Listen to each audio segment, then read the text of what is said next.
Pressure কুকারেও রান্না করে যে বিরিয়ানি এত ঝরঝরে হয় তো না করলে বিশ্বাস করতাম না। আজকে আমি করেছি, তো শেয়ার করব রেসিপিটা আপনাদের সাথে। আসসালামু আলাইকুম গাইস, সবাই কেমন আছেন? তো আমি এখানে বিরিয়ানির জন্য মাংসটা রেডি করে নিচ্ছি। এখানে আমি চিকেন নিয়েছি 3 পোয়া, আর হচ্ছে এখানে আদা রসুন জিরা বাটা দিয়ে দিলাম অল্প পরিমাণ হচ্ছে কাঁচা পেঁয়াজ, তারপরে কিছু বাদাম পেস্ট এবং কিশমিশ পেস্ট দিয়েছি, তারপরে বেরেস্তা দিয়েছি, এরপর হচ্ছে বিরিয়ানির মশলা, তারপরে দিয়ে দিলাম ঝাল, এরপরে দিয়েছি আমি হচ্ছে লেবুর রস দিলে ভালো লাগবে এখানে। আর তেল দিয়ে দিয়েছি, তেল আপনারা যেমন খান, তবে আমার তেলের পরিমাণটা বেশি হয়ে গিয়েছিল, আর একটু কম দেওয়াই ভালো।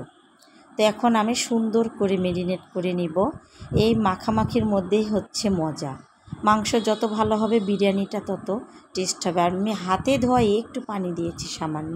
তো এখন আমি চুলা জালটা অন করে দিব। তো এখন আমার হচ্ছে একটু হয়ে গেছে, মানে জালটা ঢাকনা তুলে আমি একটু নেড়ে চেড়ে দিলাম। তো আমার এই পানিতে চিকেনটা সিদ্ধ হয়ে যাবে, এবং সিদ্ধ হয়েও রান্না করে খাইলেও আর পানি দিতে হবে না, এত সুন্দর হয়েছে। তো আমার দেখুন চিকেনটা রেডি হয়ে গেছে। এখানে কালারটা মনে হচ্ছে হলুদ দিয়েছি, আসলে হলুদ তো দেই নাই।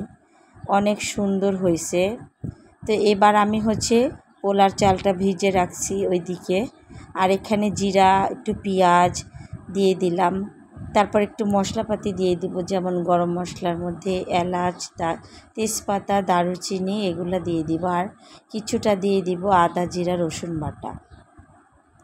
এগুলা দিয়ে নেড়েচেড়ে আমি পোলাওর চাল ভিজে রাখছিলাম ওইগুলো দিয়ে দিলাম।